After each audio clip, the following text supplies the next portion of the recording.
Okay.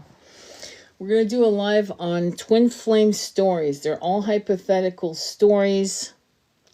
They're meant to inspire you. They're meant to actually help you figure out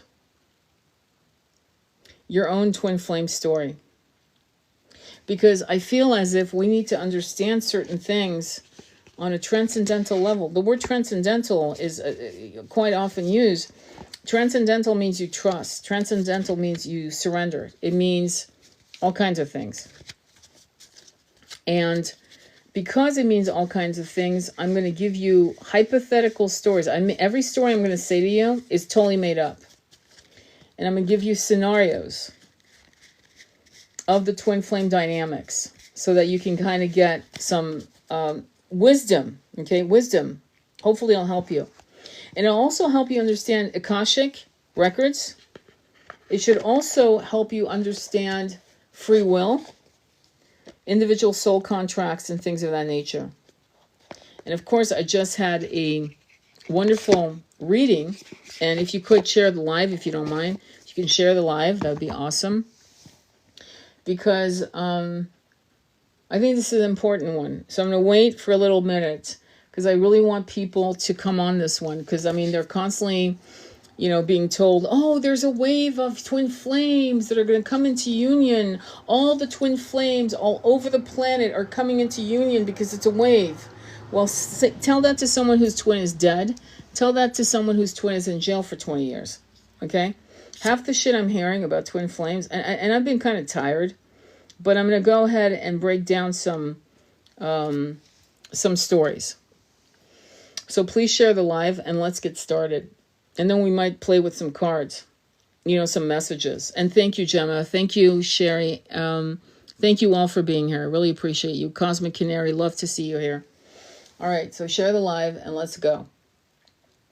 So I'm going to make it up. It's completely made up to kind of illustrate, and I hope it works. And I'm going to use what I use with my client today. So Alexis and Daniel are incarnated about 30 years ago. And they both get molested. And Alexis goes into massive therapy. Okay, she's into massive therapy. She's doing hypnotherapy, somatic healing. She's doing all the work. And by the time she meets Daniel at a Burning Man, we're going to go there because Alexis is into holistic healing, alternative lifestyle. She's never been to Burning Man, and something makes her go there, which is so weird. And boom, she meets Daniel, and Daniel is an addict. Remember, he was molested, but he never did the work. And they're twin flames. And they have sex, and it blows his mind. Blows his fucking mind. And he goes deeper into his addiction. And Alexis has probably had 3 men in her lives, maybe. And Daniel, by now, he's 30. He's had at least 25 women under his belt. And, the whole situation in our timeline is that, what a man. What's your body count? I've got 25 bitches under my belt. So he's living that world. And, of course, we can't have any body count. We have to have absolutely no experiences whatsoever. But anyway, Alexis and Daniel fall in love. And because Daniel is addicted to X, Y, and Z, it's problematic. Because he blacks out, because he forgets, because he wants to forget. But what he's really forgetting isn't Alexis and his connection with her. He wants to forget the trauma that happened when he was a child. So they have the dynamics going back and forth. And they break up, and he's a runner and she's a chaser, and then she finally stops chasing. It takes about 10 years, so now they're 40. I'm making it up, okay? They're 40 years old, and they've had a 10-year runner-chaser bullshit. And Daniel gets into a car accident, and they have to amputate his leg. And all the other women that he used to date and all, they're gone. MIA, fuck this. I don't want a man with just one leg. Fuck that. I'm out. And for some reason, she sees that on his social media, that what happened to him. He's shared it. And she fucking tracks his ass down, and she's there like a bull. Well, why? Because, I mean, that's her twin. And unlike him, she knows what he is, but she won't say it. She wants him to figure it out on his own. And she reconnects with him, and he is so ground to dust that he capitulates. And he starts showing his vulnerability to her, and it doesn't make her run. Eventually they move in together. He has rages, depressions. She's trying to get him off the shit that he's been on. And he becomes more and more vulnerable until they come into real union. Just because two twins live under a roof doesn't mean they're in union. But they get to the sweet spot of complete surrender. And Daniel's accident and losing his leg has given him absolute truth of his value. And he grows, and he's no longer addicted. Oh yeah, he wants it. Trust me. Sometimes there are moments, and he tells her, I'm really having a hard time. And she's there. She holds him. They'll take a shower together, and she'll hold him in the bottom of the tub while the water falls on his head, and she holds him because he really wants another whatever hit. And eventually they have an entire incarnation together in union. Because he chose to be vulnerable. He chose to be naked in her eyes. Now I'm going to give you another scenario. And that's why we're able to manifest, because the Akashic records hold various roads. You've heard of all roads lead to Rome. We have various pathways.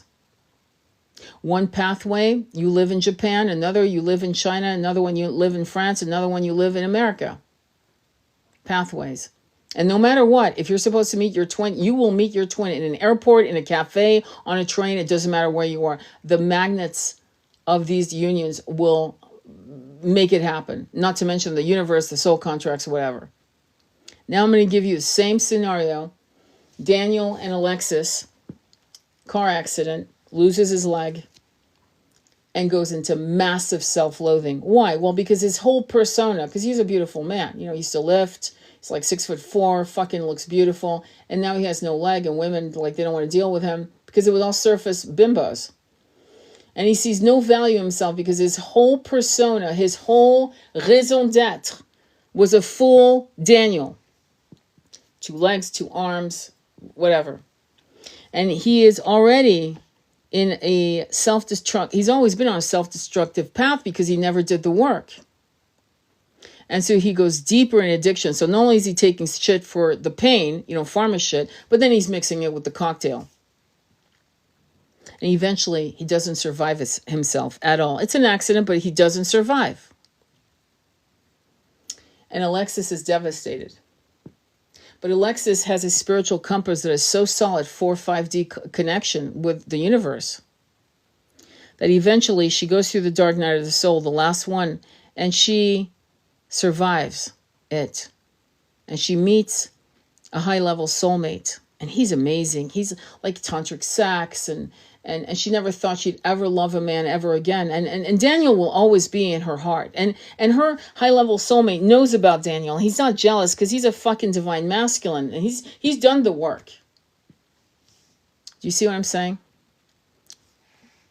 Same lives, 2 different pathways. 2 different pathways.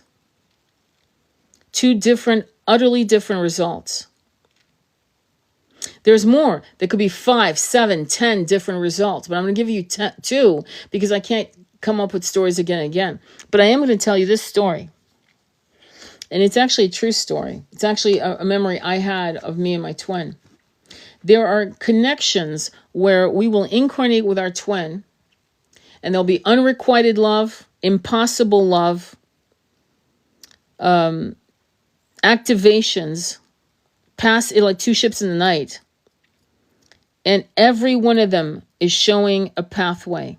And the limitations of not taking other pathways is based on environmental societal norms.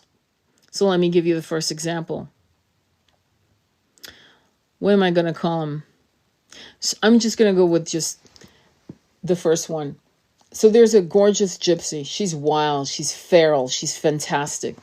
And her people come into the village, and it's about, I'd say, 17th century, wherever, let's say Ireland. And she meets this Capuchin monk. They lock eyes. They recognize each other, and there's fire. But the Capuchin monk is, again, tall, beautiful. She's gorgeous. She's all heat and fire and passion and wildness. And he's completely, obviously celibate. He's taking the vow of celibacy. He's wearing a simple robe, and he feels things for this woman he's never felt. And because of the way he's been trained about sex, about the female gender, and, the fall of fucking Adam, and it's Eve's fault, he's been trained, brainwashed in his religious belief systems, and he desires her. He wakes up with a bone, thinking of her. He's fucking insane about her. And then he'll see her dance. He'll come into the village, and there she is. And then when she's not there, when he's alone doing whatever the fuck he's doing with the other monks, he feels possessed. And eventually she leaves the village, never to return. She knew him. She recognized what it was, but she knew it was impossible because of his brainwashing, his training. And eventually she ends up meeting a fantastic man, and they marry, they have children. She dies with 6 grandchildren, white-haired and absolutely satisfied. What happens to him? Oh, he's still in the monastery. He's an old, bitter man, and he hates that thing between his legs because it tortured him. He beat it. He hated that. It made him feel sick, sin-filled, ugly. And he is devastated, and he dies alone, confused, and filled with shame. Same lifetimes. And this time, he's a Capuchin monk, and she's a gypsy, and she's wild and feral and fabulous. And he's like, fuck this shit, celibacy. Well, I don't even understand what the fuck this is about. Honestly, I joined the monastery because I was an orphan, and I had no choice, and they put me in there, and because, and they beat me because my mother, apparently I was born out of wedlock, and they would beat me and starve me, and what the fuck am I doing here? And she's fantastic, and I'm gonna claim her. That's it. And he goes up to her and he says, listen, I don't know what it is, but I'm fucking crazy about you. And she was, me too. Let's do it. Okay, well, where should we go? Anywhere. France. 17th century France. 17th century England. 17th century Ireland. Let's go anywhere together. I'm a Capuchin monk. I know how to write and read letters. I can copy letters. I can be a scribe. I can be a secretary. I can do all kinds of things. Let's go. And they go. And they have a life. And they have an incredible life. And they have children and grandchildren. And he ends up actually copying books. And he actually has a bookstore. It's an age, and all the lords and ladies come to buy books from him because he's got gorgeous writing. And he actually writes letters for them. And he does whatever. I'm making this shit up. But he chose what he felt. And so do you see what I'm saying here? It's the choice. There was never a time, though I've talked about it in different ways, there was never a time in all of our incarnations we couldn't have grabbed our twin and said, fuck this, let's go. Let's have a life. There was never a time. But let's look at the karmic connection of the gypsy and the Capuchin monk. It's 1940. Her name is Selma. She's African American. Right here in America during the Jim Crow laws. And he is Irish again. His name is Jim O'Donnell.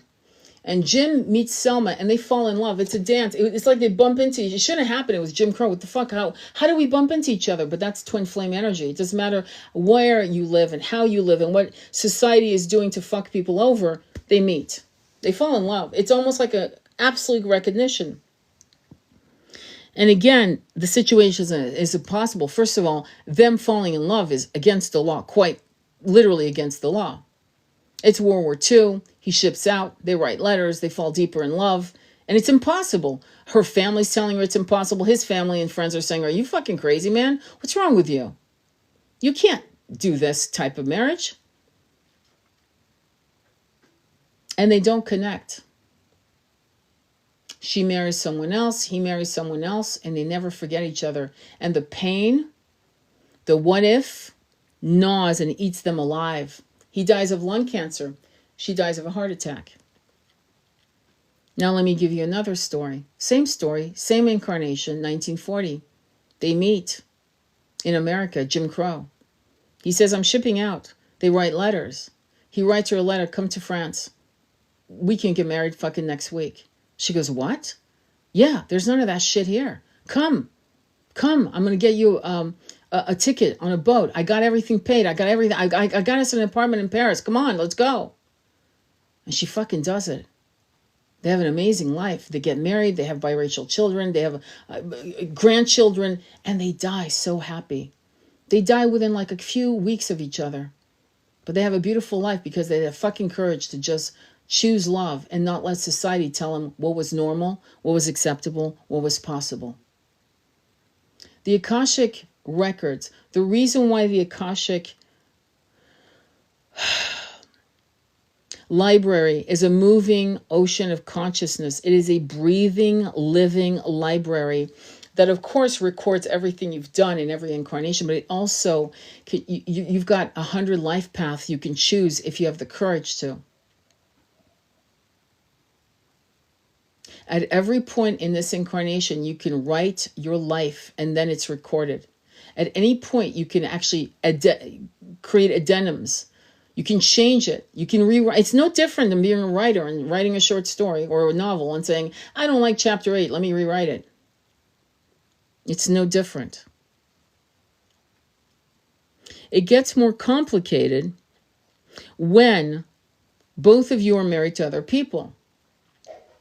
Because at this point, their contracts, you each have a contract with your spouses, and respectively, if you have children, your children, their children. And now there are contracts that need to be completed. Does that make sense? I hope it makes sense, because I'm like making up these stories so that you can kind of get some benefits of understanding what you can create or not. Like in a contract, Emmanuel, exactly. Does that make sense? Any questions on that? I mean, feel free to ask me any question. So I'm going to tell you a story about a hypnotherapy session I did about 3.5 years ago. This is a story I've said before, but it's been a year since I've told you the story. This is a true story. Hypnotherapy. So this woman starts remembering a past life in an ancient place. I'm going to say it looked like it could have been 2,500 years ago, 3,000 years ago, from what we both discussed after the hypnotherapy to kind of, flesh it out. But it was way back in the ancient world. Probably, it could have been Greece. It could have been, most likely Greece. It could have been, it felt more like Greece to me, and we both agreed. Anyway, she fell in love with a man. And this man was not to be accepted by her grandmother and mother. Not accepted at all. In fact, the whole village was against the marriage. I don't know if he was from another race, another country, I have no idea. We never got to it. But we got to the fact that they were both in love with each other, and her family and the village were completely against it. And in the hypnotherapy session, she actually decides as a young woman, very young, probably 17, 18 years old, to just go, to follow her heart, to trust her heart. And people who tell me, oh, I followed my heart and fucked me up. No, you followed your lust. Don't confuse heart with lust. They're two different things. She followed her heart, went to another part of the world, still in Europe somewhere, married him or whatever, bonded, had a bonding ceremony, had children. And I'm not kidding, lived happily ever after. I'm not joking when I say that, quite literally. I asked her during the hypnotherapy, I don't know what possessed me to ask this question, but I did while she was under. I said, how many generations did this benefit your lineages? She said 5 generations, and after that, it devolved. Well, what would devolve such a thing? Well, I mean, the society's construct. Oh, you marry for 50 chickens, you marry for 20 goats, that kind of thing, You marry for land, you marry for this, you marry for that. But for 5 generations, the stories of these two people who had followed their heart benefited every, future ancestors, the progeny, I guess they would call it. And that was really interesting to me because you know, you would think, and we've been taught, and we have been taught that in the ancient world, people didn't marry for love. They married for land, property, this, that, and the other, and caste systems and all kinds of shit like that. But no, some people broke away from it. And what's interesting is when I do readings for clients, and I'm reading for like people like you know, it's just normal people that have a life, they're married or whatever, right? Now you always have children, or damn near always. They act like it's 1923, right? And this is kind of weird too, because think about it. People divorce every 7 years. Most marriages collapse within 5, much less within 3, much less, you know, they collapse. You're lucky to survive 7 years. And yet those particular people, it's the weirdest thing. I don't know what it is, honestly. They will stay in marriages that are celibate, in marriages that they are miserable. They'll stay for the kids. We know that one. They'll stay because it's cheaper to keep her or cheaper to keep him. But they'll stay. Strangest thing.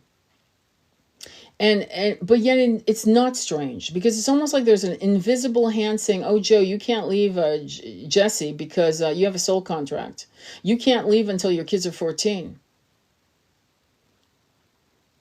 And some of them, it's guilt.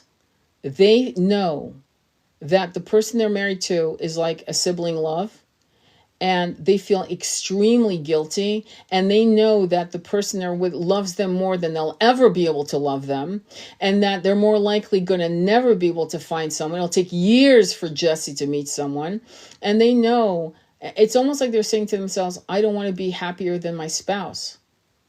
I don't want to actually experience perfect love. I hope my spouse fucking leaves me. If they leave me, I'm free to go. But it's almost like you're waiting, right? A person like that is waiting for the spouse, Jesse, to wake up and go, I'm out of here. I don't want to be in a celibate marriage. And anyway, the sex has been boring for fucking years. Why am I still here? They're hoping that the marriage is ended not by themselves, but by the spouse, right? The soulmate. Or some people call it, in some cases, it is a karmic. Sometimes it is a soulmate, and sometimes it's a high-level soulmate. And at that point, and this is very confusing for people, if it's a high-level soulmate and they have a twin, it means they are in a situation where they love two people.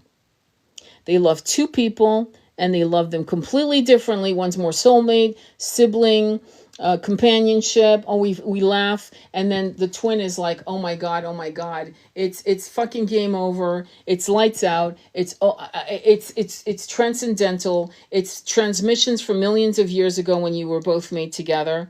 It's everything stops.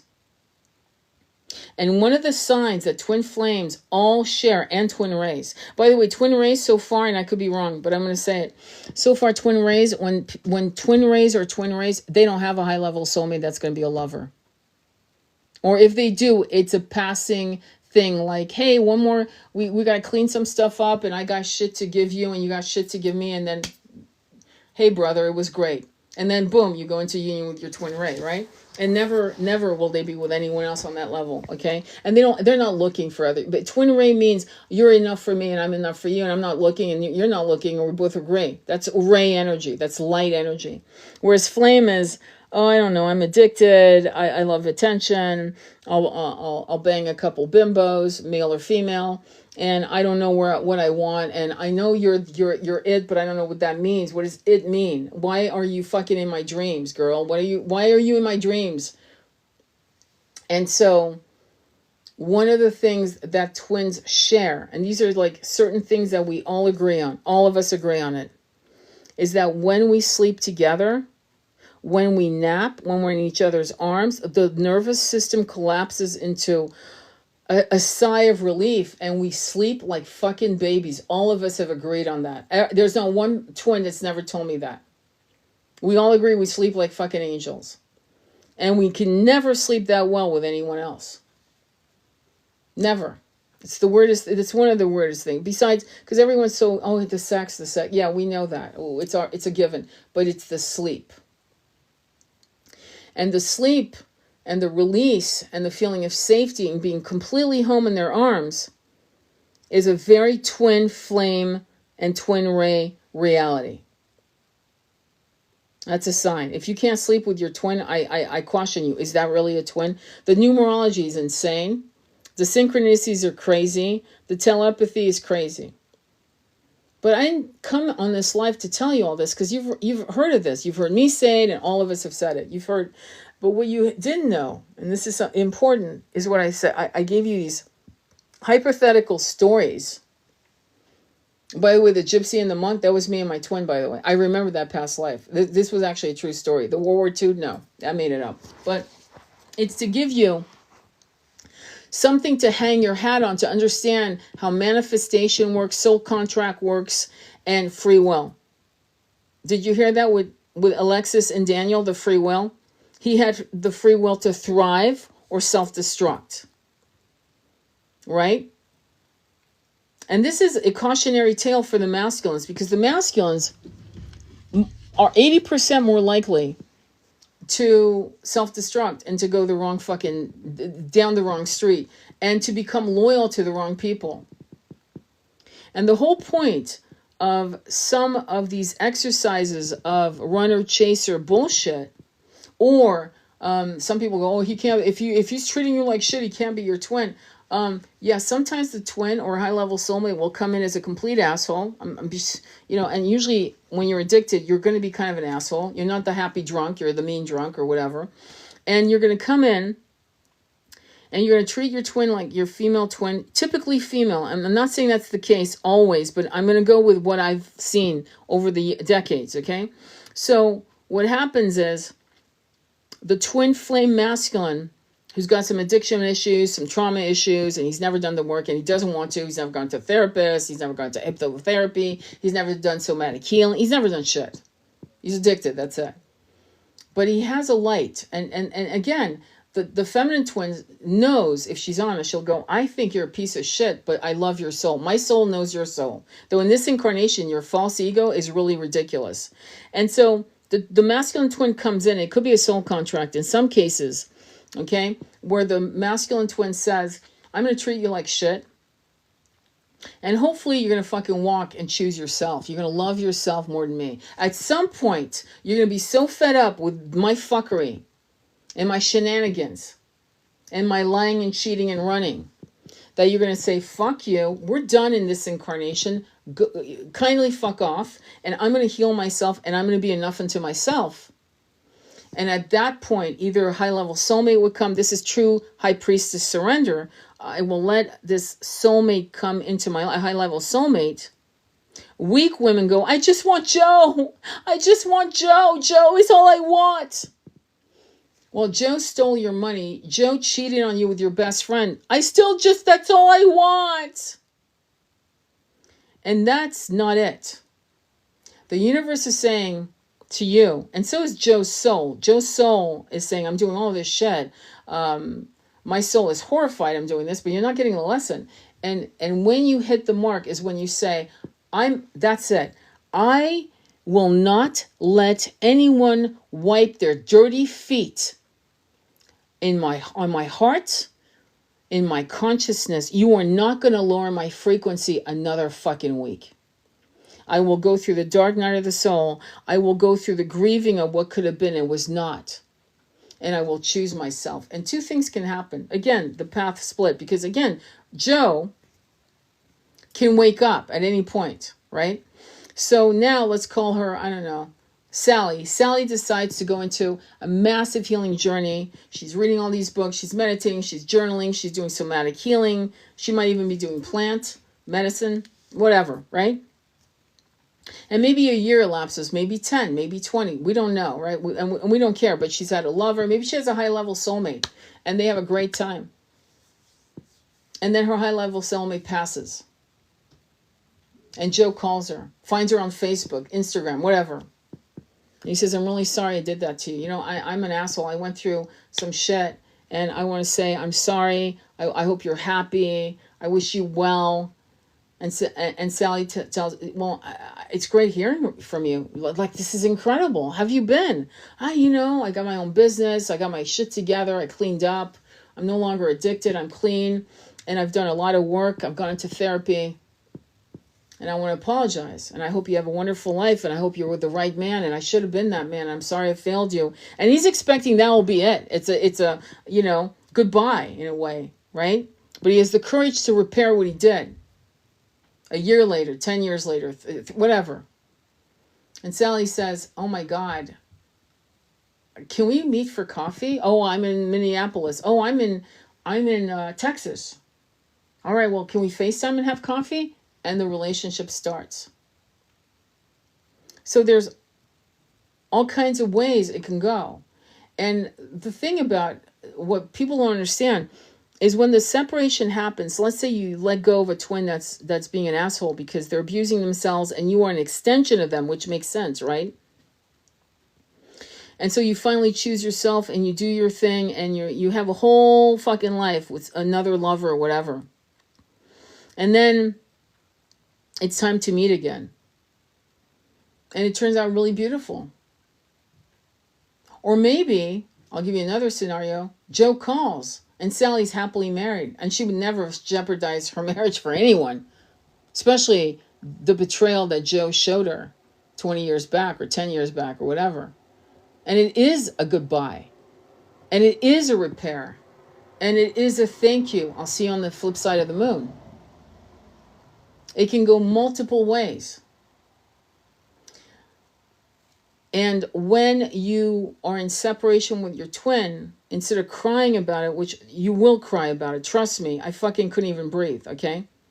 But what you will realize is that you have a choice between being in mission or sitting and waiting and nothing happening. Apathy is not the answer the universe is asking. Your soul contract to yourself is not asking you to be in an apathetic state, a state of stagnation. It's asking you to heal yourself and go through this process, which will reveal pathways to something that may shock you into your mission. And you might actually be spoon-fed as you make your way on this path of self-realization and self-love.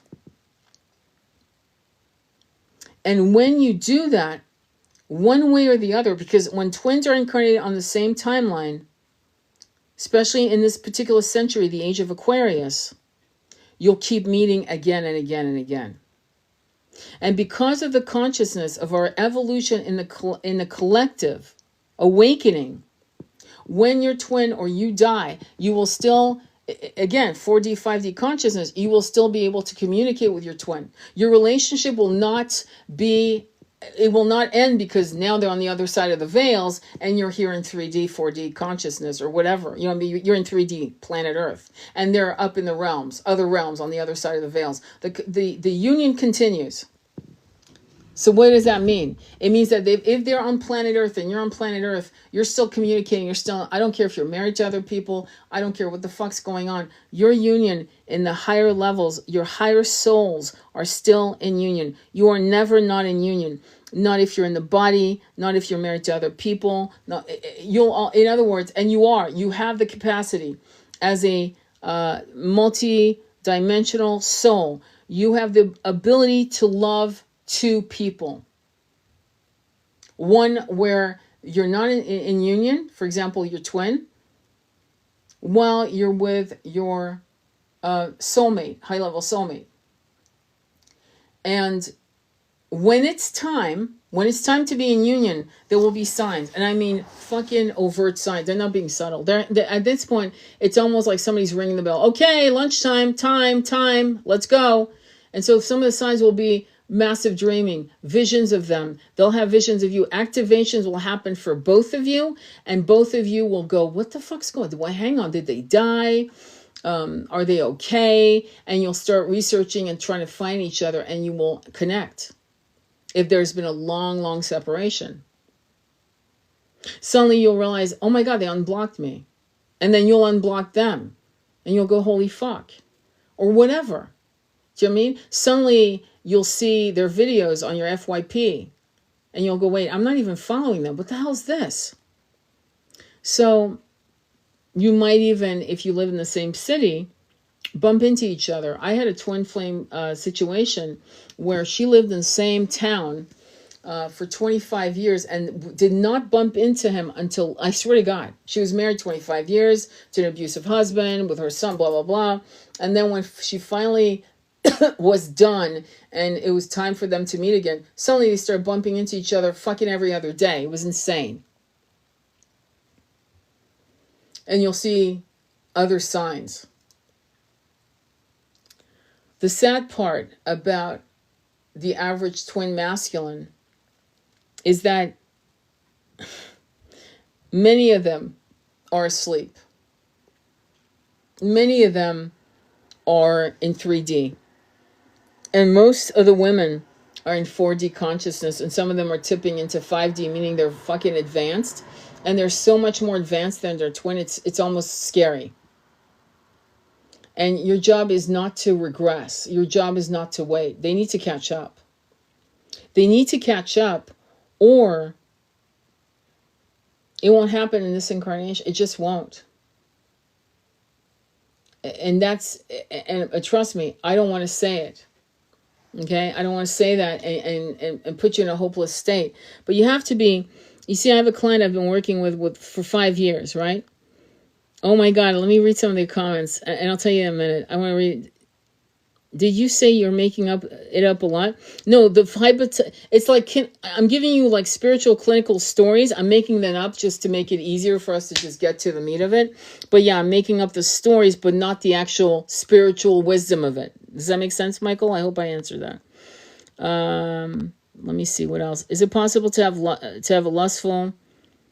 They still have the casting system. It's not guilt, it's expectation. Well, that's the thing. Don't expect shit. Twin flames is usually a runner-chaser dynamic. Yeah, flame. Man, I slept so hard. I love to hear that. Thank you so much. Let me see here. All right. Damn, I lost my train of thought. Let me regroup here. So the masculine, I don't know what it is about the masculine, because even if the masculine is 4D, 4D means I believe in reincarnation, I know the shit, I know frequency, I know this and that. But some of them have like cynical points of views because they've been fucked over by different lovers or their experiences, or they really align to patriarchy and the old template and this and that. Plus there's addiction and denial and self-sabotage. But typically the feminine can be very advanced. But I am going to tell you a story, and this is actually a client, and I'll go back to the client that's been working with me for 5 years, and I'll tell you why she worked. I don't like to do that, but in her case, let me go there first. In her case, she wasn't done with the journey. She tried to break up, and I totally support that. She tried to break up with him many, many, many times, but she couldn't let go, because it's hard to break up from a twin. It's one thing to break up with a soulmate, a high level soulmate can be hard too. Don't get me wrong. But with your basic soul or your basic dude, it's like, I'll give you an example. Like I know many of you have dated good looking people and they didn't call you the following day or ever again, and you're like, who the fuck cares? Moving on. But with the twin, it's totally different. Like you give a shit. You're like, what the fuck's going on? So she is finally coming to and I have to repeat again and again. I've asked her and I said, be honest. Just be honest. Tommy's not a nice person, is he? And she goes, no. Tommy is 3D. I mean, entrenched in 3D, right? I mean, his ego is 100% in control. He's not listening to his soul. He's not listening to the dreams. And he's making sure he's completely distracted so he can never sit with some of this stuff. And then you flash into, and she's agreed with me. She said, he's actually telling me he can't get me out of his head. And he wants me to explain it. And he doesn't know why. And she said to him, we have a soul bond. Because, you know, I tell my clients, don't tell them you're twin flames. Don't ever do that. And we have a soul bond. Figure it out. Now, this man has a PhD. He's not stupid. But yet, you would think the minute your beloved that's like haunting your dreams and your thoughts, the minute somebody says soul bond, figure it out, you'd be on Google in fucking 2 seconds. Soul bond. Google it. What does that mean? And then you go down the rabbit hole. Fuck, ChatGPT, soul bond. What does that mean? And it'll spew out some answers. Some 3D twin flame masculines and feminines, because there's some feminines, and I'll describe it in a minute, are so fucking stubborn, and their ego is 100% in charge, which is why they're trapped in suffering, various levels of suffering, because they're not transcendental, because transcendental souls that are advanced or walking and working very hard to become more advanced in their knowledge and their understanding of timing, soul contracts, free will, and so forth, your nervous system starts relaxing more and more. Yeah, of course you want your twin, but more and more you're like, in this life or the next, I surrender. That became my mantra for me personally. That's how I was able to advance myself and become more transcendental and trusting. So for me, the mantra was, in this life or the next, I would say that I surrender. I would say that again and again and again.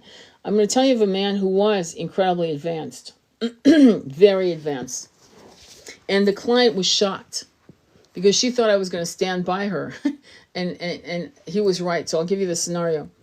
So this woman, 2 children, married to a very, very wealthy man.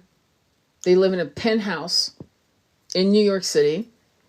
And they haven't had sex in years. And she wanted the lifestyle. She wanted the money. She wanted the trappings.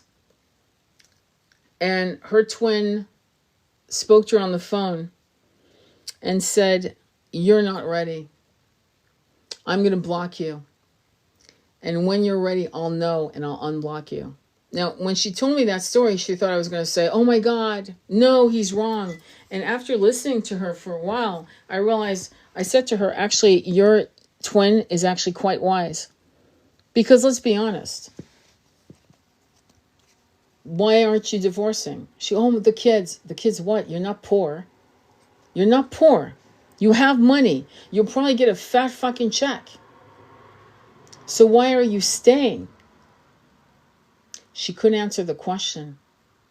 Her twin was right. Her masculine, divine, masculine twin was right. She wasn't ready.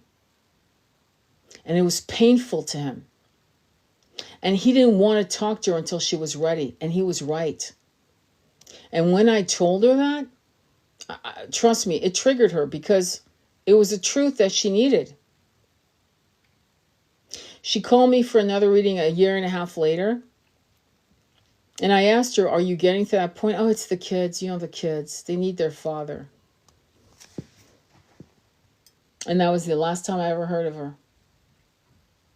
She had not contacted her twin because she couldn't. And he had not contacted her because he felt the energy. Because when one of the twins is advanced, they feel the energy. When one of the twin is advanced, they know when they're coming back. In fact, many of my clients will say, "I can feel him coming back," or "I can feel her coming back," and they're correct. I have a masculine, divine masculine, who has a twin flame. And she is in her masculine energy of runner. She's very much in her masculine energy. In fact, I've told him, I've been reading for him. Well, he's done hypnotherapy, Akashic readings. I read for his son, so on and so forth. And whenever he says, "Well, is she there yet?" And he's not waiting for her, trust me. He's done. He's actually done in this incarnation. He's made a pact. But every once in a while, he wants to check on her. Every time. The devil card comes up.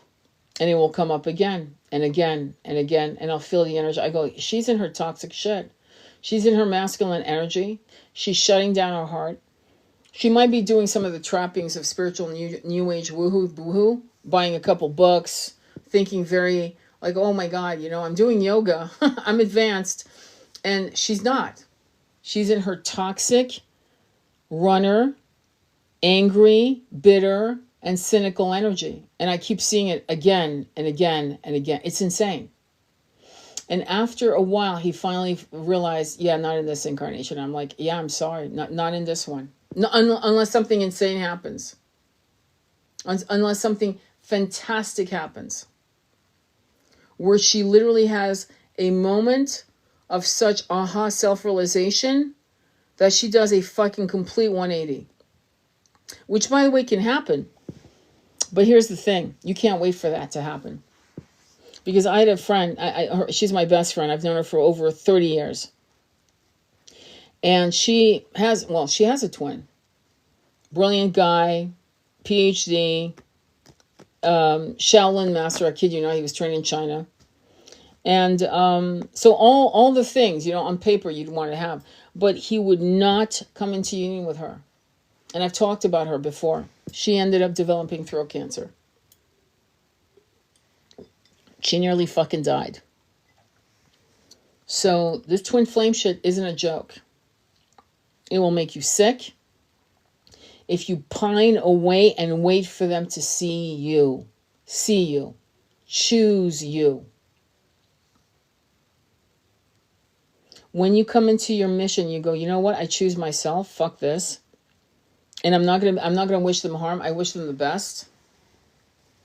And during this journey, you'll beg the universe for them not to be your twin. You'll beg the universe to scrub them out of your consciousness. You'll beg and beg and beg because it's so painful to be in separation, especially when you don't have a distraction of a marriage, children running in the house, or another lover.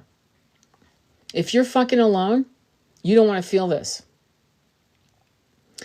And part of the reason why people stay 20 years, married 20 years to people they don't really love, they haven't had good sex in fucking dog years, is because of the distraction, the job, the this.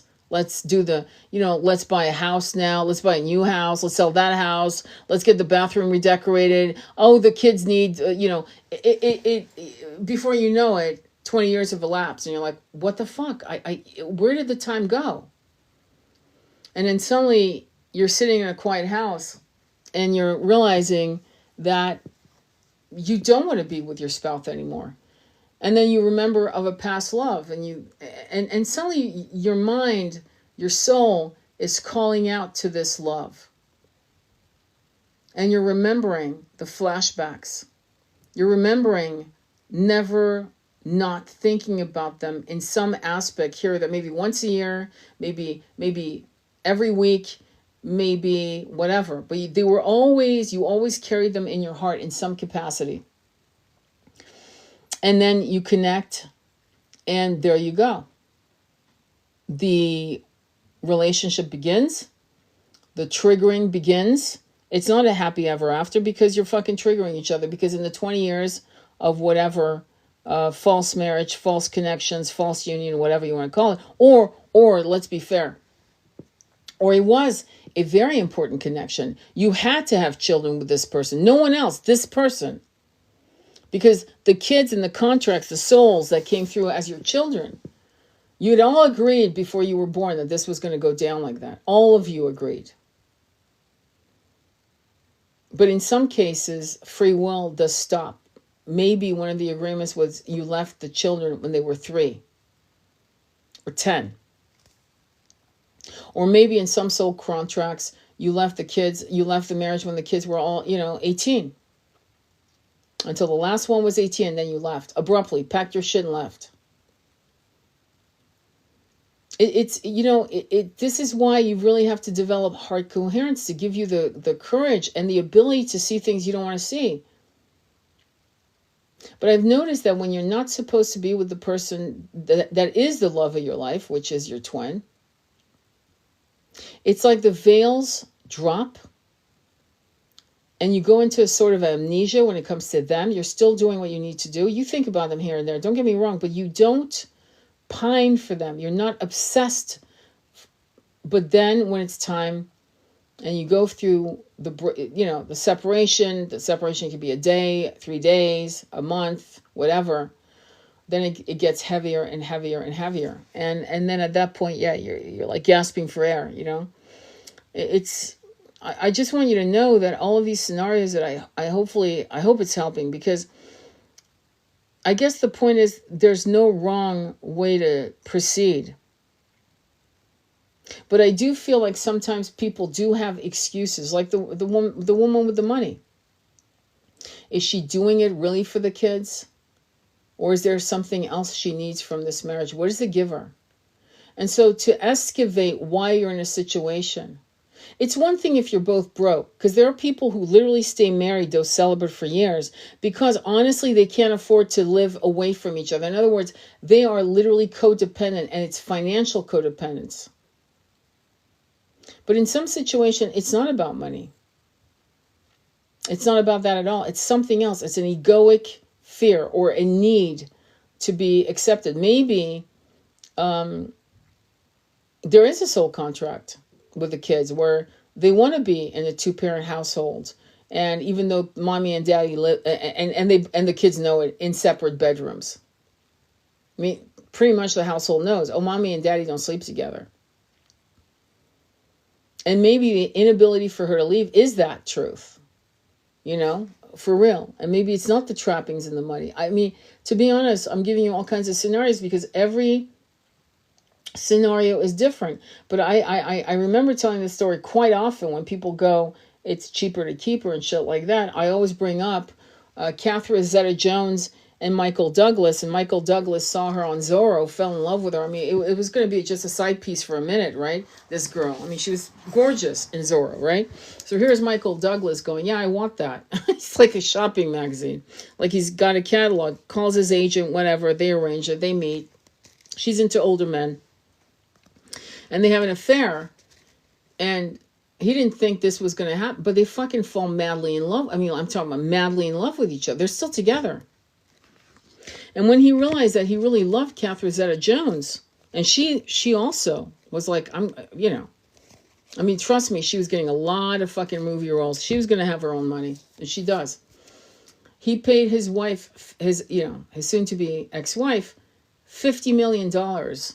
I believe it was in the early 90s to get out of the marriage. 50 million, not 5, not 50,000, 50 million to end the marriage.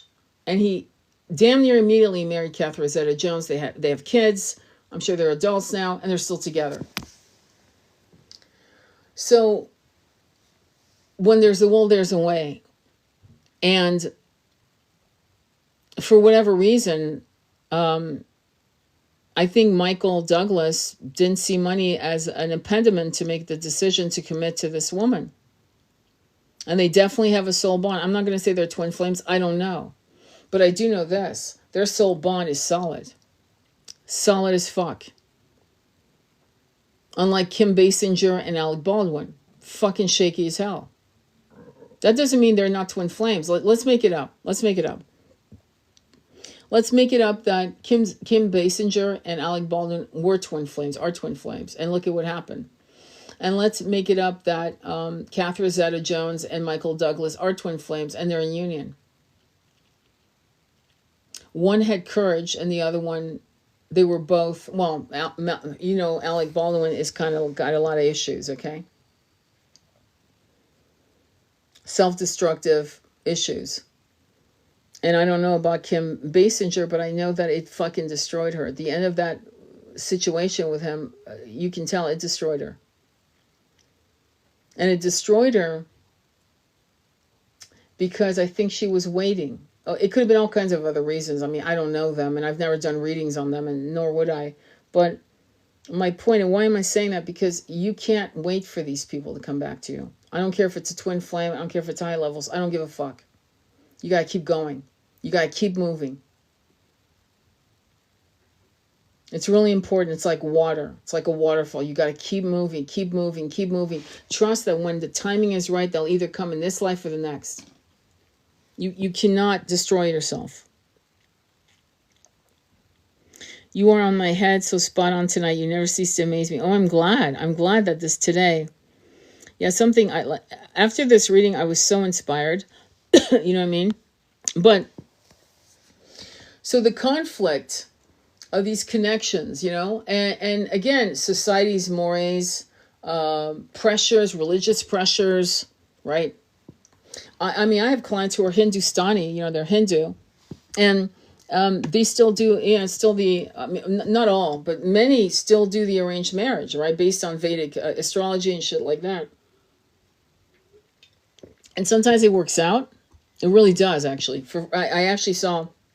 I worked with a girl who was in an arranged marriage, and it was based on Vedic astrology. The parents liked each other, blah, blah, blah.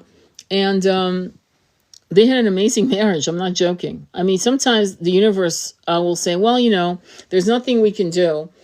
So we're going to go ahead and set it up so that they meet no matter what. We'll use the parents as conduits to this marriage, right, to this union. And I'm pretty sure that was her high-level soulmate. They had a child. She was fucking out. They loved each other to pieces, okay? They were very happy. And hopefully they're still happy. But my point to you is that one of the other signs of twin flames, which is very interesting, is that not only is there an age difference, sometimes, not always, and it could go reverse, younger man, older woman, but also race, religion. Like I remember a client who was devout Jewish, in love, and was her twin, in love with a devout Muslim. Imagine that one. That's a shit show right there because of society. Because of society. I had a very good friend who was Persian, and she was Muslim, beautiful, absolutely stunning girl, and she was in love with an Israeli man who wanted her to convert to Judaism, and she was like, fuck no. And that was one of the loves of her life. Love of her life. She ended up going to Alaska, meeting a fireman captain who had lost his wife through cancer, and he was basically a widower with two or three kids of his own with the woman who had passed, his wife, and they ended up being like the Brady Bunch. She gave him 3 more kids. They have a family of 6 kids, and they're happy as fuck. And it could be that because she has a very calm life with this man, it's a high-level soulmate. He's a protector. He's a great provider. She's an attorney. She's got her own practice. So they got money up the ass. But most importantly, the way she spoke about that Israeli who wanted her to convert to Judaism, she was like, no, I like no, I'm not doing that. And the way she spoke about him was intense. So I never did a reading on her because, whatever, we didn't get to that place. It was a different type of relationship. But my point to you is one of the things about twin flames that I find crazy is that there will be all kinds of weird shit that will be a stumbling block. There will be walls that are like, 200 feet high, and you got to figure out. And really the question is, should I climb that wall or dissolve that wall? Should I transmute this wall?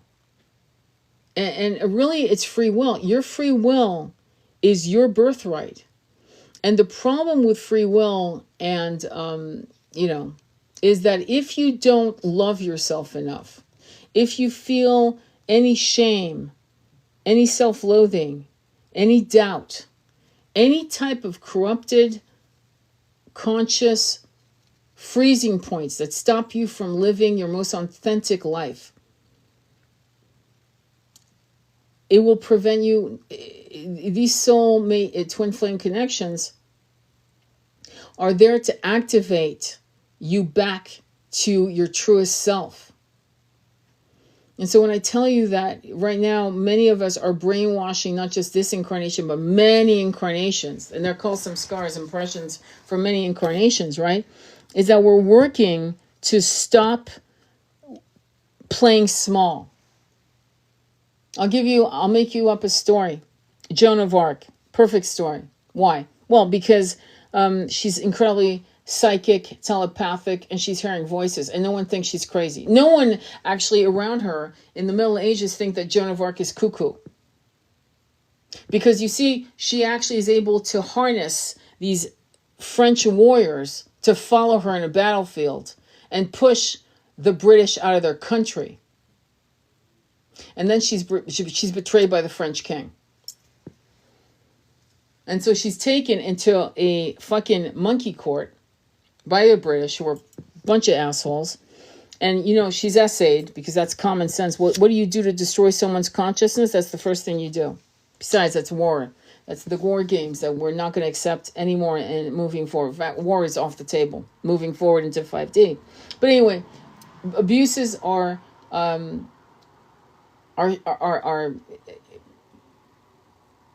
abuses are received by her. She's an innocent, pure, beautiful soul. She's a highly evolved soul.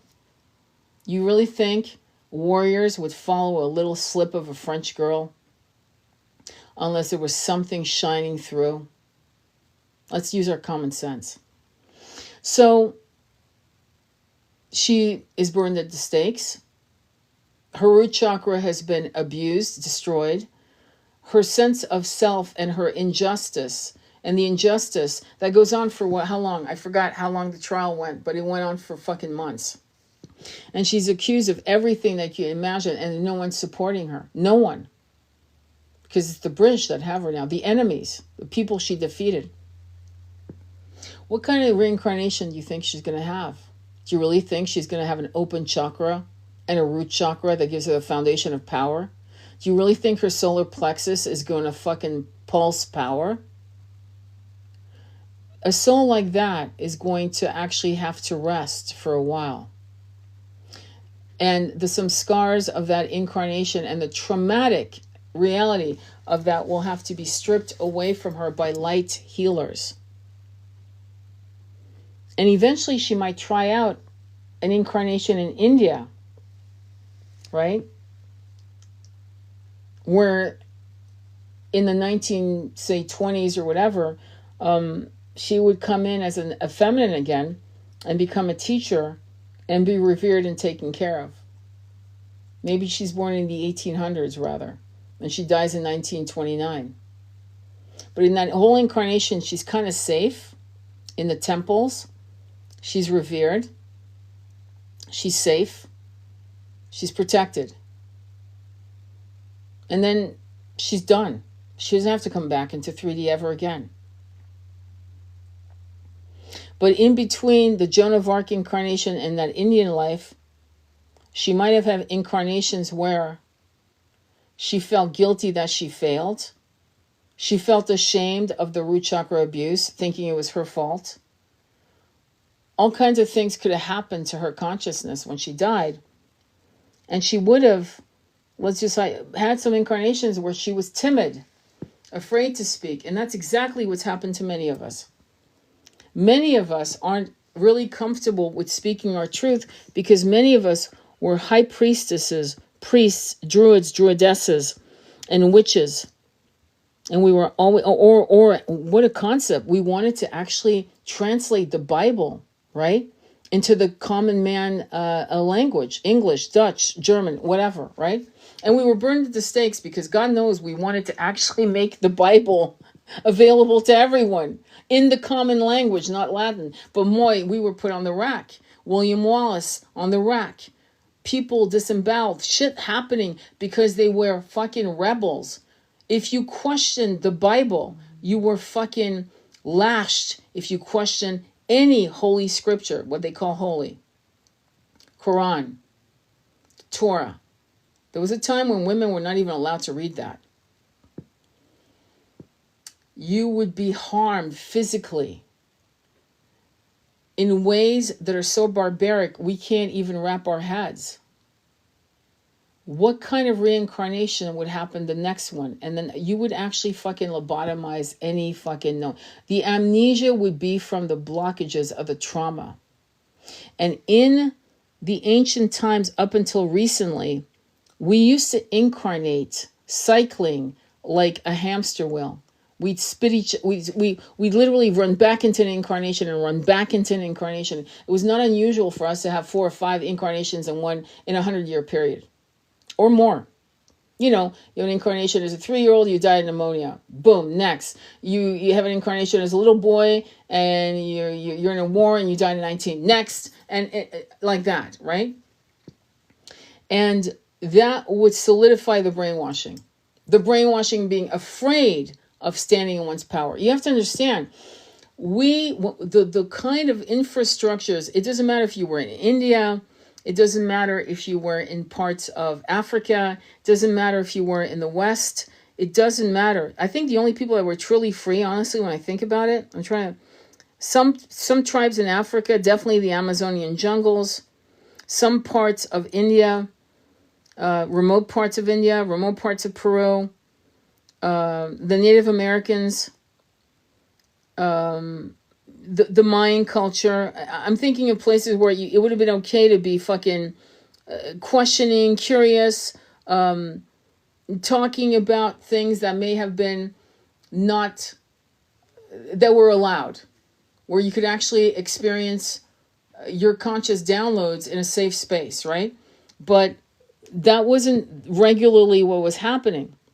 And let me bring up Yeshua. The minute he fucking questions anything, he's being nailed to the cross. And I mean quite literally.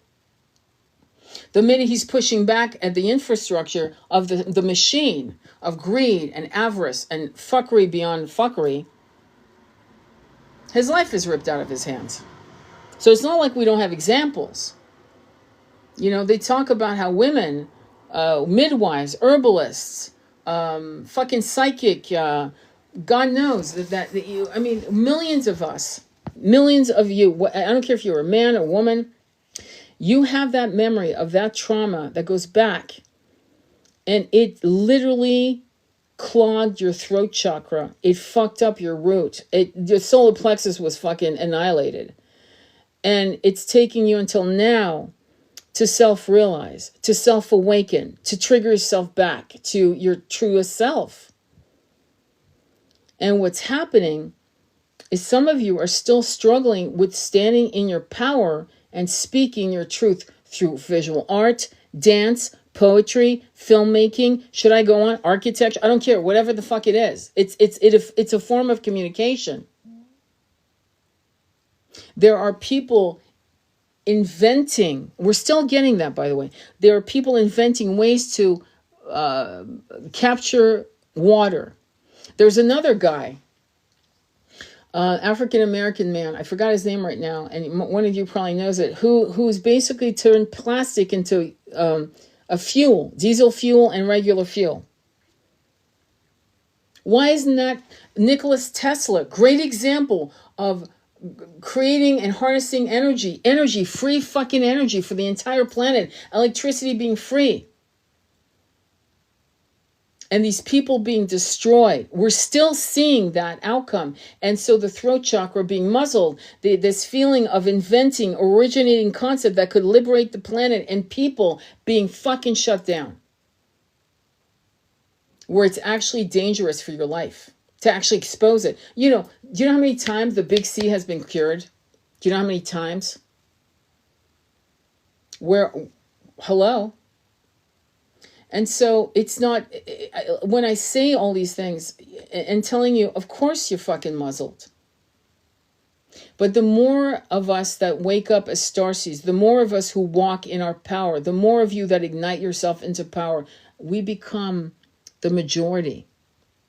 Did you notice? I said Nikola Tesla. How many were Nikola Teslas when he was born? How many? How many inventors? During his timeline, 100 across the planet? That's not enough. It's not enough to be safe. And that's where we're at now, is to reclaim our power, to speak our truth as one giant power.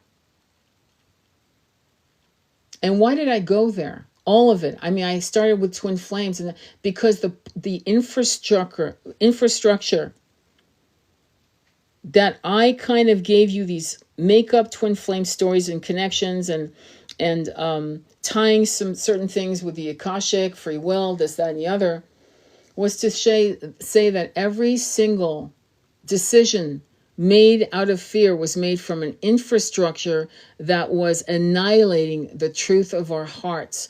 Our heart was literally muffled by the noise of the centuries and the society's pressures of what was acceptable and possible and not. So in these incarnations, when we were meeting our twin and not making the decision to right at dawn, let's get the fuck out of here together, we'll figure it out. Because we didn't do it quite often because of fear. Fear. And where was fear created? Well, do you think you were born with fear?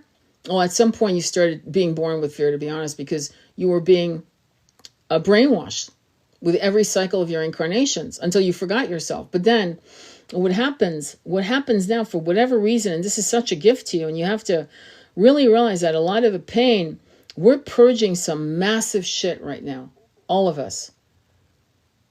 When you look at what's happening in Gaza, Sudan, Congo, and other parts of the world, okay, you're watching not just what's happening to these people, but you're being triggered by your own memory of what happened and what you experienced when you lived in certain parts of the world, certain timelines where you were living that shit.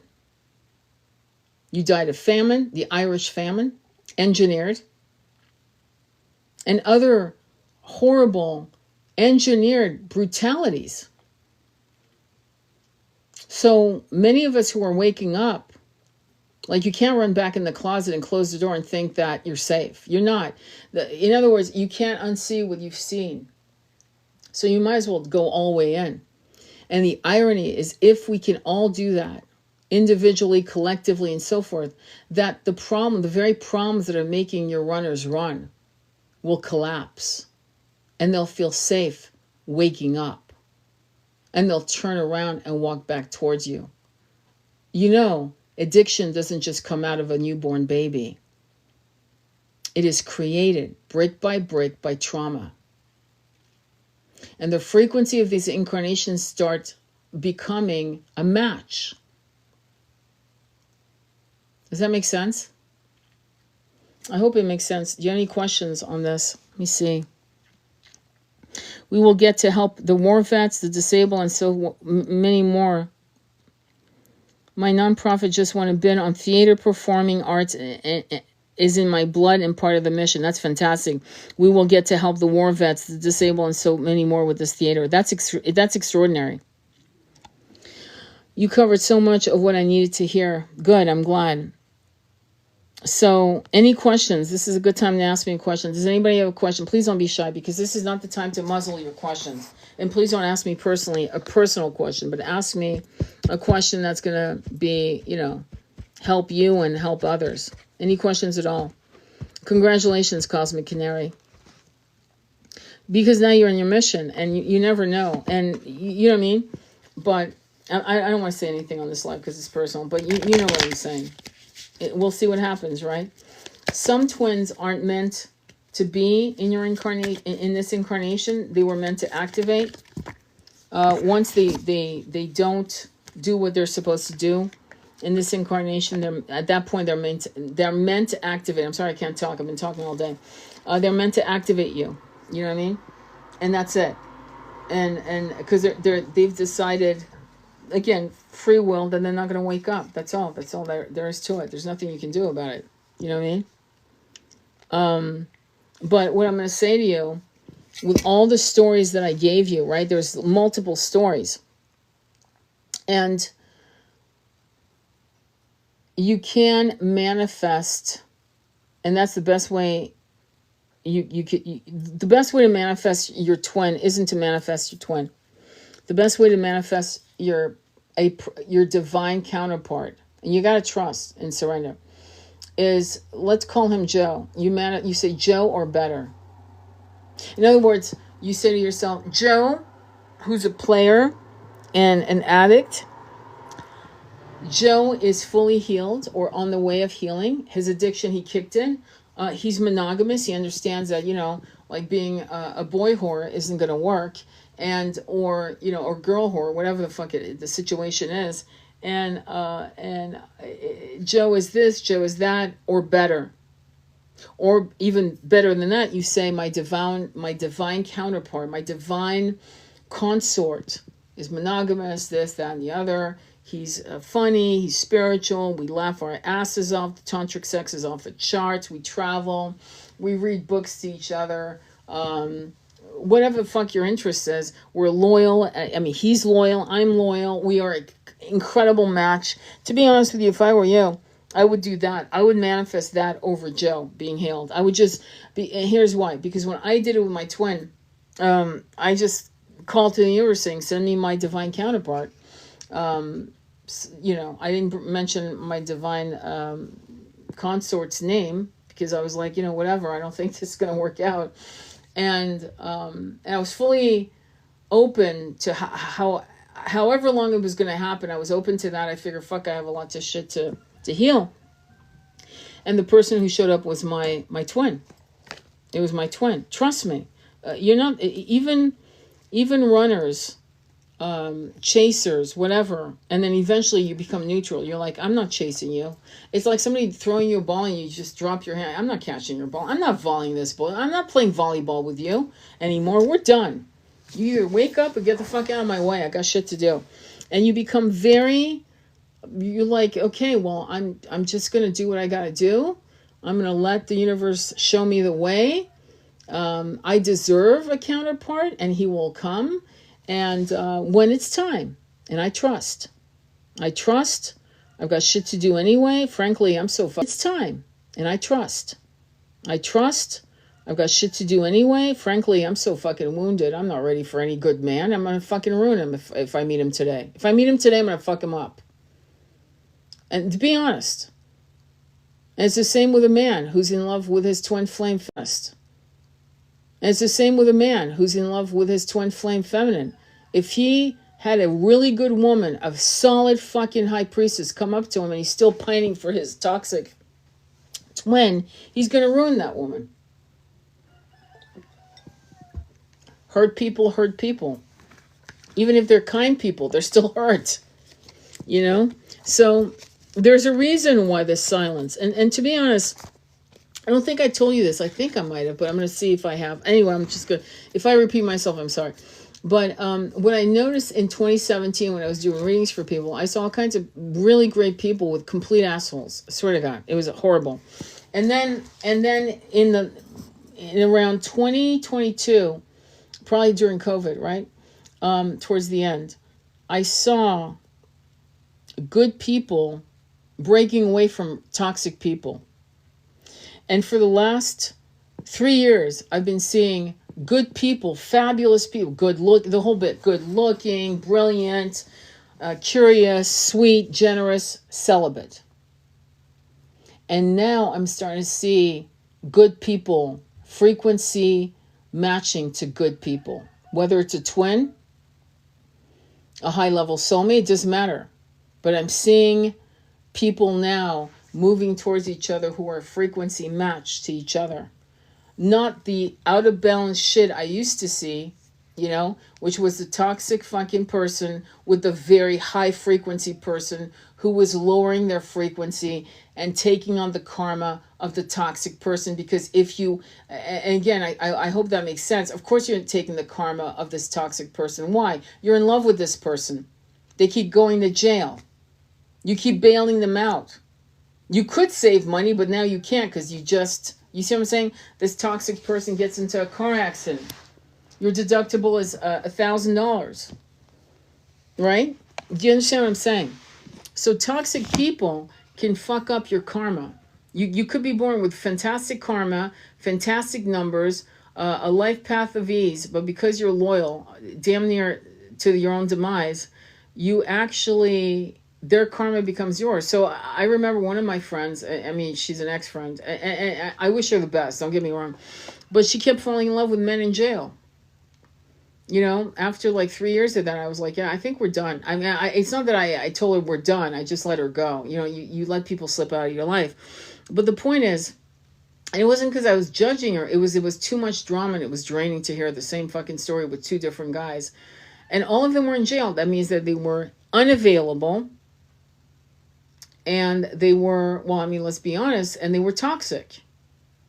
Okay? These were not fucking avatars coming out of jail. Okay? I'm going to be honest. And so her life could have been a lot easier, but she was taking on their karma. She was spending her money, putting money on their books. She was driving miles, hundreds of miles to do a visit for 2 hours. She was draining her batteries. Their karma became her karma. And it happens. Now, on a twin flame, that's very hard to let go of. I will not tell you it's easy. It's not. But for just drama, for the sake of, I don't know, whatever the hell this is, some people are wired to just, they want to earn someone's love. And the more difficult, the more they feel like they are, I don't know, maybe it's a way of saying, I'm such a good person, I'm so loyal. Look, I drove 300 miles to see him for just 2 hours, and now I have to drive 300 miles back, and I'll sleep in my car because I pretty much put all my money on his books. You know what I'm saying? There's a level, at some point you have to say, wait, hang on, what am I doing here? What am I doing here? And the next question is, am I getting reciprocal love and loyalty? Does that make sense? I hope it makes sense. Any questions at all? Does that make sense? Yes, me too. Mine is a catalyst. His karma is my karma for a growth, a mirror. There is a lesson to be learned. Always. Absolutely. And then you had another question, Julie, and I don't know why they're blocking your... Oh, here we go. Let me approve it. I don't know what that's all about them. Let me look at your... Okay, mine... Okay, where is your comment? Oh, if it's not part of your soul contract, it won't happen. I was told it wasn't happening in this lifetime. Well, my question to you is, you said it was a karmic. Oh, his karma was your karma. Okay. Let me tell you a story, Julie, on that, because it's really interesting what you're saying.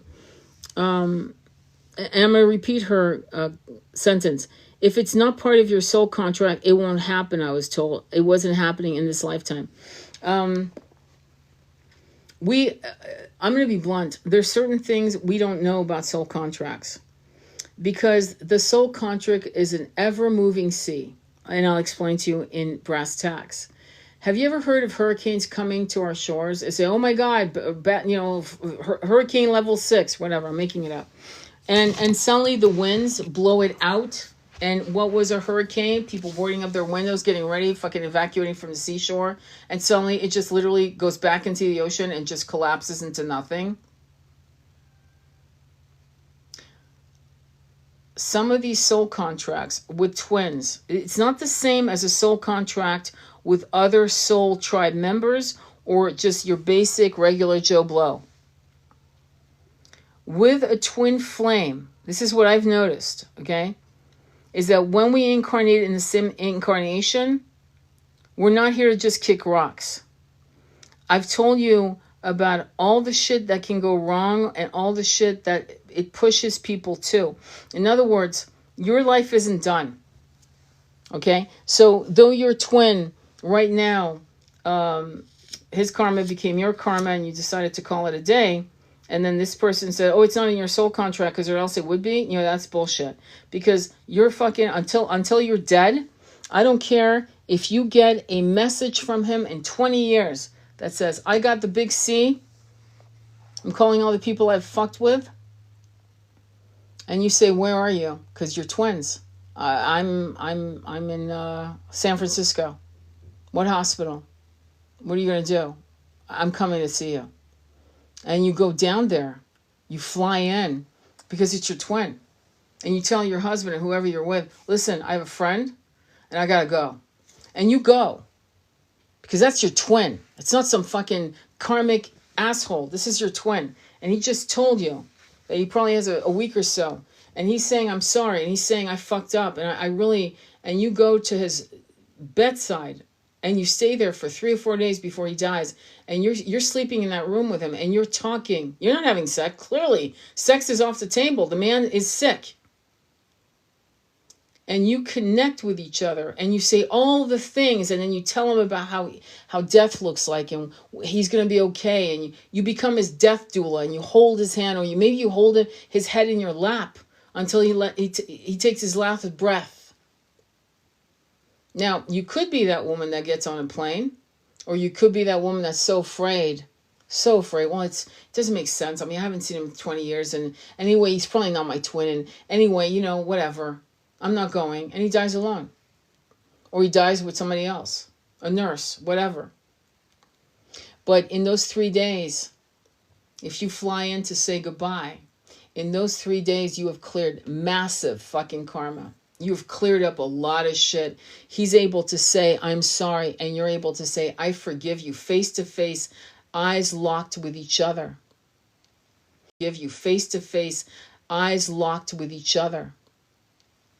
And then you transform into a death doula, whispering him home to the other side of the veils, and the karmic is done. All that karmic shit collapses when he drops his body. It's done. You're in union. Sure, you go back to your husband, but you're in union. You are now in union with your twin. And the work continues on the other side of the veil. Meanwhile, you fly back to your husband. Yeah, my friend died.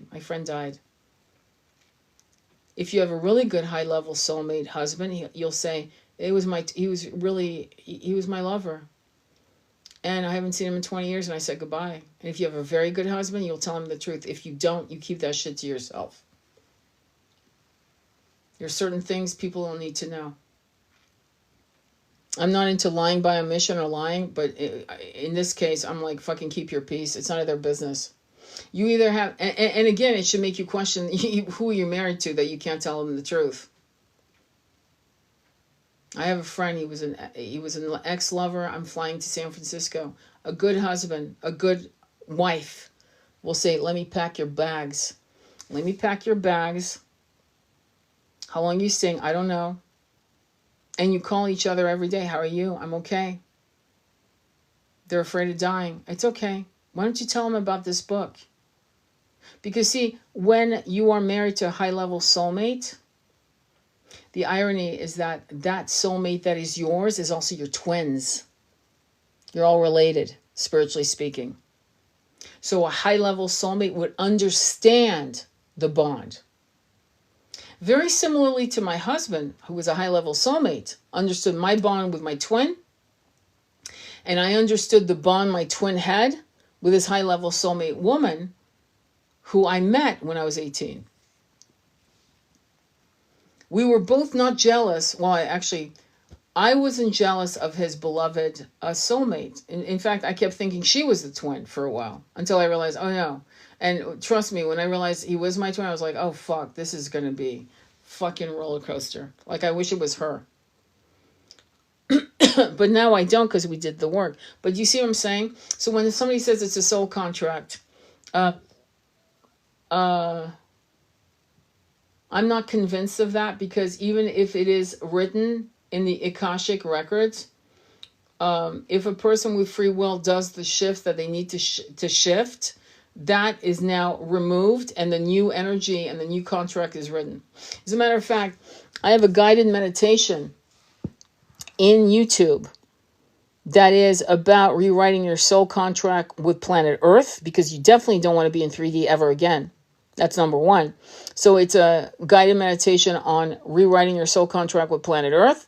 And then you rewrite a soul contract with your twin, so you're not doing running, chasing for another fucking 1,000 years or 1,000 incarnations. Okay? So this is why I'm really kind of iffy when people will just, that's it, that's the law. Soul contract is in stone. And no, it's not. It's fucking not. Not with these high-level soul bonds. 3D rules go fucking right out the door. Free will outranks soul contracts. Clearly, because sometimes we're supposed to be in the union and our twin was so badly molested or so fucked up and addicted, and they end up overdosing by mistake. And guess what? Well, there goes the soul contract of being in union, because he fucked up. I'm not worthy of you. I'm, and doing all kind. Oh, I'm going to fuck her best friend, then she'll really hate me. I mean, come on. So soul contracts are, I think they're more, again, like I said, just remember, the Akashic library is a moving sea of consciousness. It's a moving sea. It changes with your consciousness. That's why scientists have said thoughts become matter. Matter doesn't become thought. Thought become matter. Consciousness determines our reality. Not reality determines our consciousness. Unless you allow your monkey mind to be fully in charge. At which point, everything outside of your environment is going to impact your consciousness. Oh my God, I'm Christian. I can't date a Buddhist. Oh my God. Well, that's the outside world dictating what you're going to do. Right? Oh my God, I'm a straight man, and I've always loved women. And I'm actually telling you a real story. I had a client who came to me and said, this was like 3 years ago. He came to me and said, I want to know if it's my twin. I go, okay. Well, I'm a straight man. I've never wanted to be with a man. I love women. I love their bodies. I love their breasts. He wanted to prove to me he was a man. And he said, I met a younger man. He's younger than me. I'm fucking crazy about him. I have fantasies of doing all kinds of things to his body. I don't even know what the fuck's going on. Sure enough, it was a twin in same gender. See what I'm saying? And he must have had problems with that type of issue because it came up again. So maybe he was, I don't know, I'll make it up. Maybe he was an Irish policeman in Boston in the 1920s, and he was in love with a man, but he was straight, but he didn't want to fucking do that because that would make him a you-know-what. So maybe he had struggled with that. Maybe he had harmed people who were gay, right? So here comes this twin walking through his life, and he literally divorced his wife. I kid you not. He left his wife. Thank God his kids were a little older, so it wasn't that he was in union with his twin male, same gender. It was that he couldn't be married to his wife anymore. And he said, and I don't want to have sex with other men. See, that was the thing. Very similar to women who are in love with they don't want to have sex with other men either. They actually don't. So that was twin energy here. It was like, all I want is him. I don't want anyone else. I don't want to be with other women. I don't want to be with other men. And I'm fucking celibate. And I don't know what to do. I don't know what to do. And I said, follow your heart. It's not just lust. Clearly it's not lust. Great story, right? Because it illustrates that clearly it wasn't lust. He loved women. He had Playboy magazine, Penthouse, the whole thing, right? He porno with women. He loved women on women, all of that. So clearly he was into women. And then one day he wasn't when his twin walked into his life. So that's my point. Like, this concept of acceptable shit in society and how we're conflicted with shame. See, because the next thing was, he didn't say it, but I felt it. I felt his energy of shame. Lots and lots of shame. And confusion. And he was trying to make sense of it. You can't make sense of shit like that. How is it going to be logical? I remember telling a friend of mine, this is when I was 17, 18 years old, and I had an amazing connection with her. She was perfect. I was perfect to her too. And I remember her leaning toward to kiss me, and I kind of turned my head. And she said, why couldn't you be a man? And I said, why couldn't you be a man? Fuck, I mean, it's like it goes both ways. But I was never, we never went there, ever. Because I told her the first time I want this to be with a man. So my point is, why? Why does that happen? Well, because we've been men and women. That's why we've made love to women. We've made love to men. We've made love to our own gender. We've been bisexual. But that's not what's going to get us in bed with people if we're really on a high level frequency. But what's going to happen when we have a soul connection with someone, a bond, and it is going to be a sexual bond. Right? It doesn't matter if they're same sex, this, that. It doesn't matter. It's going to happen. It's going to. Sometimes it's a test not to, and sometimes it's a test to. I had a situation with a man, and the test was me not to have sex with him. You know how I know? Because I was getting double messages: lust, desire. My desires for him, and then weird ass red flags.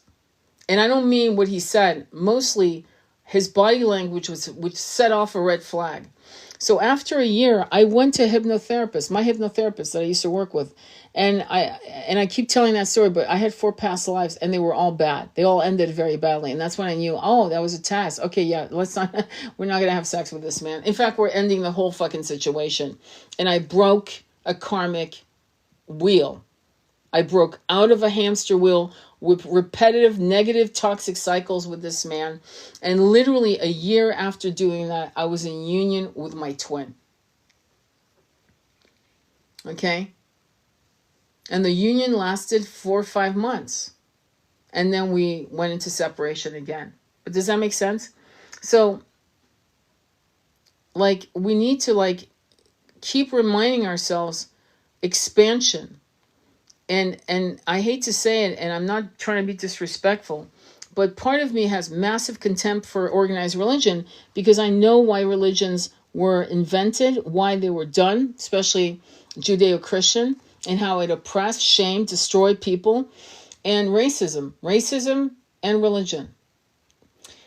And racism hurts everyone. There's not one person that's not hurt by racism. At some point, it will destroy them. Just like war destroys people. It doesn't matter if you're in the war, in a siege, in a situation, you can hear about it. Like, think about the people who were hearing about World War I. World War I. They weren't there to see it. But they read the newspapers every day. They would come to the town square to see who had survived and who was no longer alive. And they would hear the wailings of wives, now widows, and mothers, now without their sons. War, it doesn't matter if it's in another country, will impact you. Vietnam really fucking scarred people.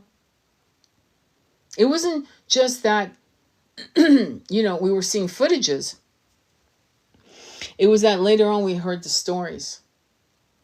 It was that we saw soldiers that went fucking, the word PTSD doesn't even fucking handle the kind of trauma these guys, and they were all being drafted at the age of 18, the tender age of 18, to see shit most people 3 times their age will never see or should never see. The images of Gaza, the images of the Sudan, the images and the stories.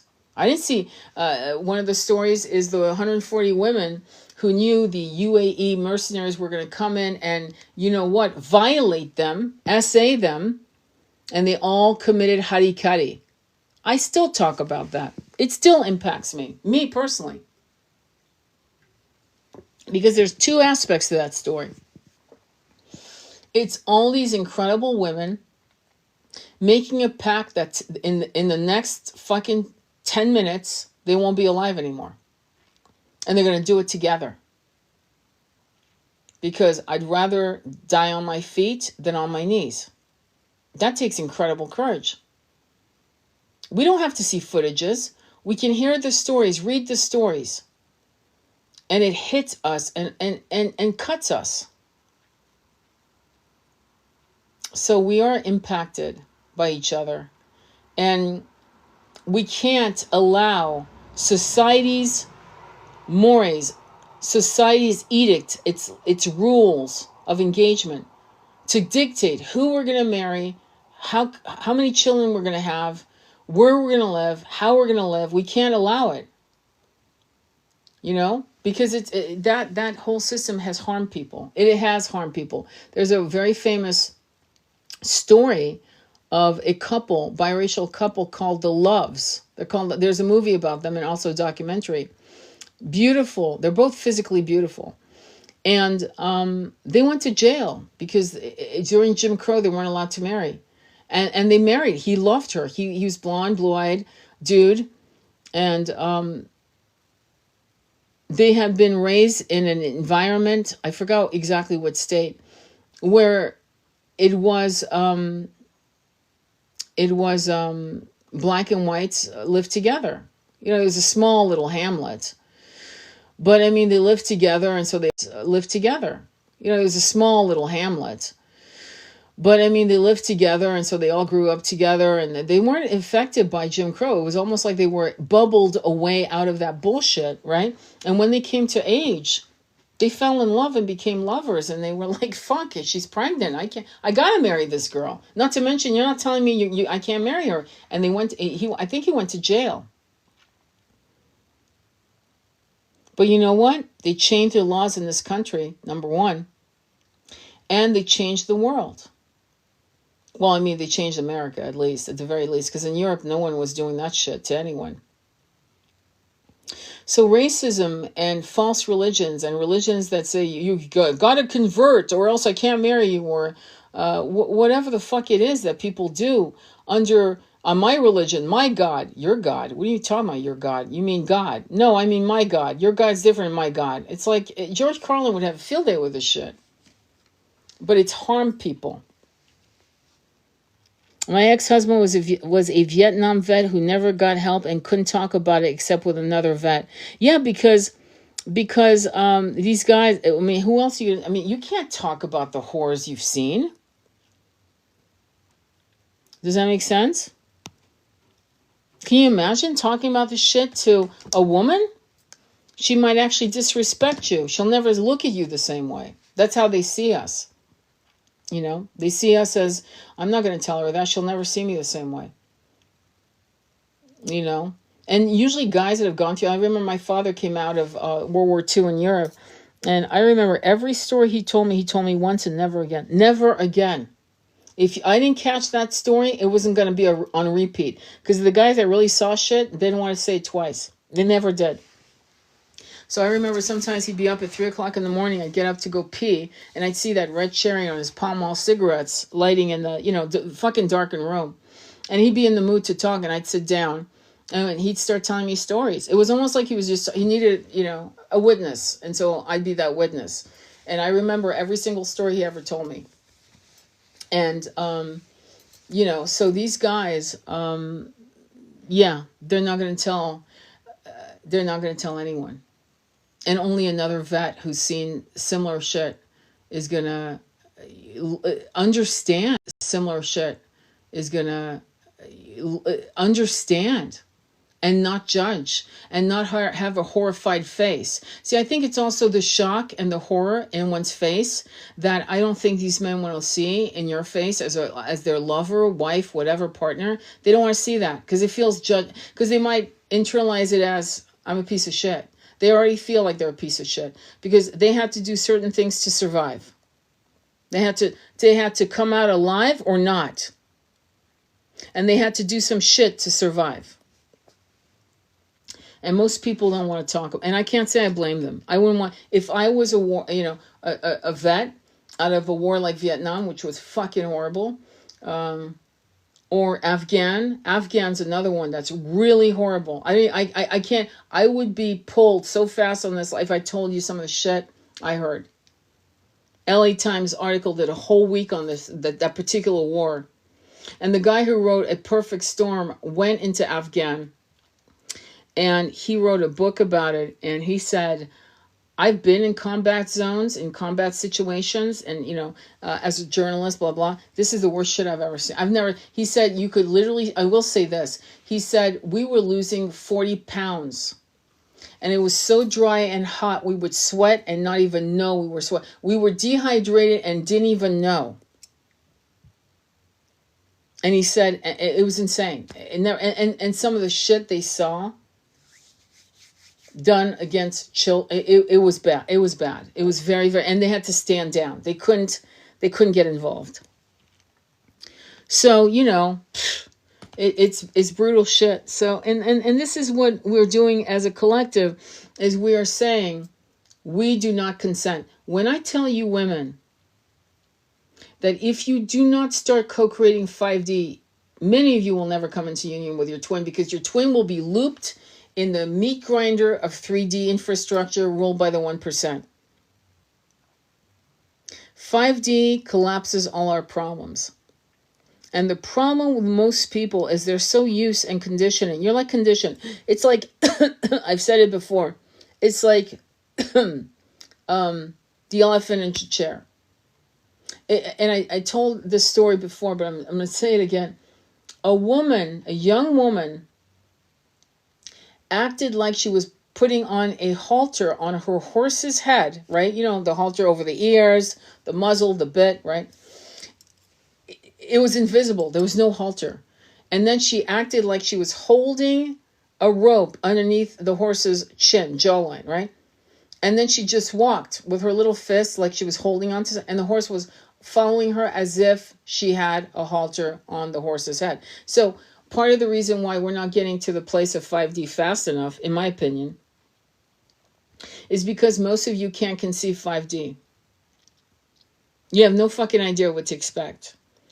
And I would say to you, and I've given you instructions in my videos, like especially the one called The Language of Water. I actually give you instructions.